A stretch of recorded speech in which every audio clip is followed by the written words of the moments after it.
This question is from NEET 2021 examination. The statement of the problem says a nucleus with mass number 240 breaks into two fragments, each of mass numbers 120. तो suppose ये एक unfragmented nuclei है. This breaks into y and z.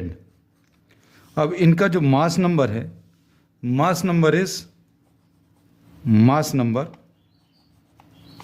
इसका 240 है, इसका 120 और इसका भी mass number 120. And the binding energy per nucleon ये भी दिया हुआ है. इन्होंने क्या बोला? The binding energy per nucleon of the unfragmented nuclei. मतलब जो अनफ्रैगमेंटेड न्यूक्लियाई है इसका binding energy per nucleon 7.6 mega electron volt है. While that of the fragments, ये दोनों फ्रैगमेंट्स का ये 8.5 मेगा इलेक्ट्रॉन वोल्ट्स, इसका भी 8.5 मेगा इलेक्ट्रॉन वोल्ट्स. अब इसमें you have to find out the total gain in binding energy of the process. अब binding energy of X will be found by taking the mass number, the product of mass number and the binding energy per nucleon.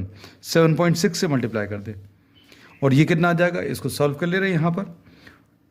76 into 24, यह आ जाएगा 6 4 24, 4 7 28 and 2 30, 2 6 12, 1 2 7 14 and 1 15. ये 4 2 8 and 1. So this will be 1824.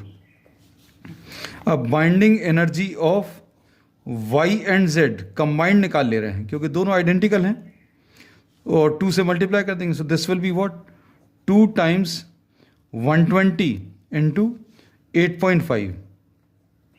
अब 8.5 into 2 कितना आ जाएगा? 17. तो यह आ जाएगा 17 into 120. अब इसको अगर अभी हम लोग सॉल्व करें, 17 2 34, 3 17 1 17 and 3 20, तो 2040. This is mega electron volt. अब difference will be the gain in binding energy will be 2040 minus 1824.